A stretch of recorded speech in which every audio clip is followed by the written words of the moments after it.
குடியரசு கட்டுரை ஜூலை 5, 1925. தமிழர் கதி.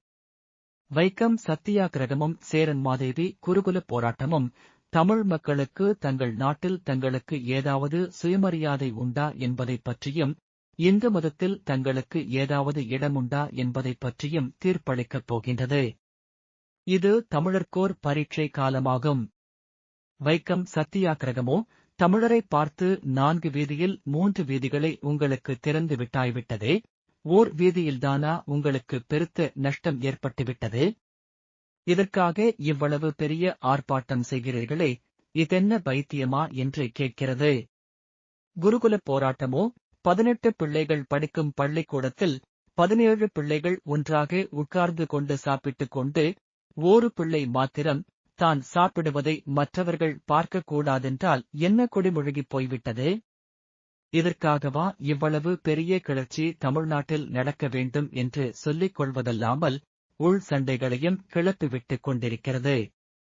வைக்கம் சத்தியாகிரகமும் குருகுலப் போராட்டமும் அந்த வீதிகளில் நடப்பதினாலும், ஒரு குழந்தை உண்பதை பார்ப்பதினாலும் தமிழர்களுக்கு மோட்சம் கிடைத்துவிடும் என்கிற எண்ணத்தைக் கொண்டதல்ல. வீதிகளில் நடக்கக்கூடாதென்று சொல்லும் பொழுதும், கண்ணால் பார்க்கக் கூடாதென்று சொல்லுகிற பொழுதும், சொல்கிறவர்கள் மனதில் என்ன நினைத்துக் கொண்டு, எந்த ஆதாரத்தை வைத்துக் கொண்டு சொல்லுகின்றனர் என்பதைப் பற்றித்தான் யோசிக்க வேண்டும்.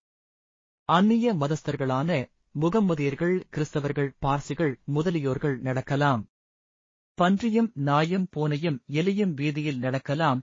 சாப்பிடும் பொழுதோ இதர சமயங்களிலோ பார்க்கலாம்.